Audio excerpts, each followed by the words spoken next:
Hey guys, welcome back to another episode of Tech Tom. So today we're going to be talking about the upcoming rumored new MacBook Pro release. So right now we have the current lineup of the 13 and 15 inch MacBook Pro with Retina display. It includes Force Touch, a longer battery life, and flash storage. This is what the current iteration of the MacBooks look like. As you can see right here, they're touting that you can use Final Cut Pro and you can use the Aperture app that they have on the left, which is the 13-inch model. We got the HDMI port, USB 3 port, and the SD card slot. Alright, so let's jump into the rumors. So right now the expected release date for these products is going to be on October 27th. So let's jump into the actual rumors itself. So Apple's 13 and 15 inch Retina MacBook Pros are the company's top tier portable machines, and a major update is expected in the fall of 2016 or October 27th. With a thinner body, a touch panel with Touch ID functionality. So what can we expect? Well, the biggest change that's going to be coming to this lineup is going to be the OLED touch panel. So let's talk about that first. So the OLED touch panel is going to most likely be replacing the function keys. The function keys on the current keyboard act as your shortcut to mission control, brightness on the screen. So right here, this is a mock-up of what the OLED touch panel is going to look like. As you can see, it's not anywhere the same as what's currently on the keyboard.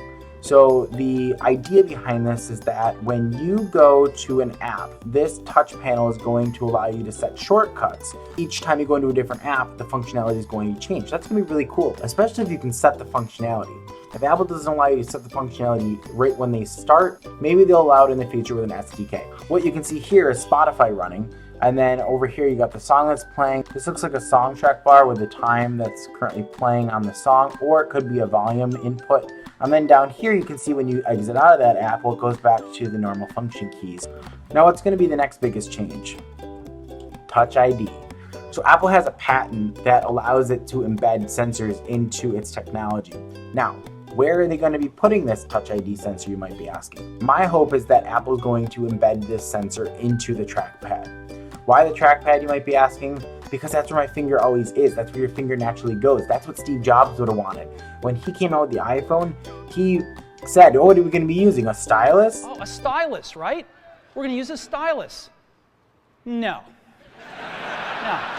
Who wants a stylus? Yuck. We're going to use a pointing device that we're all born with. We're born with 10 of them. We're going to use our fingers. Now, the rumor on the mill is that it's currently going to be integrated into the power button of the MacBook. Now, why would that be horrible? Leave a comment below if when you're on your iPhone and it asks for Touch ID authentication, you accidentally press the home button and exit out of your app. I know you do it because I do it. I do it all the time. If you have the Touch ID sensor on the power button, I am most likely going to be hitting that power button. And then I'm going to have to go and click cancel and redo the whole process again. So put it in the trackpad, Apple, or put it next to the trackpad in its own designated sensor and button. This could be Apple's attempt at integrating the Touch ID sensor into an already existing technology.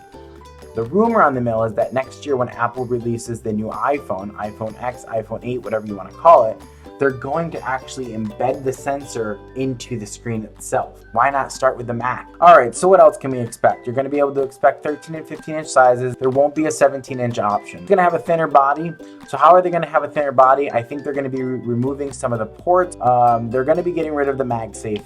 That's pretty much a guaranteed thing. It's going to be going USB-C. There's been rumor about Apple getting rid of the headphone jack. Apple sends survey over headphone jack to MacBook Pro users, perhaps hinting at eventual removal. Now, look at the date of this. It was 1 month ago. Don't think that the headphone jack is going away quite yet, but it could because Apple's already gotten rid of it on the iPhone 7. We're going to have USB 3.1 with 10 gigabits per second support. That is wicked fast. So right here is a mock-up of the two USB-C ports. As you can see right down here, this right here is where the functionality keys normally are. So again, that's probable indication that we're going to be getting an OLED touch panel. Going to be having the butterfly mechanism keys.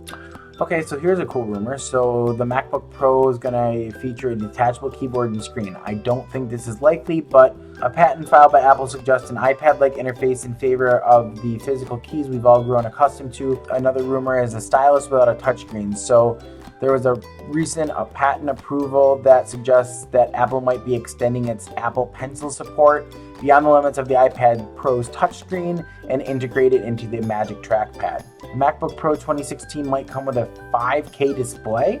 That could be cool. The gaming potential will have better performance in gaming than previous models. Pricing. So right now it claims that the 15-inch model is going to most likely go for $2,100 and the 13-inch model might go for $1,100. Alrighty guys, that's going to do it for this week's Tech Tom Show. I really appreciate you watching, so thank you so much.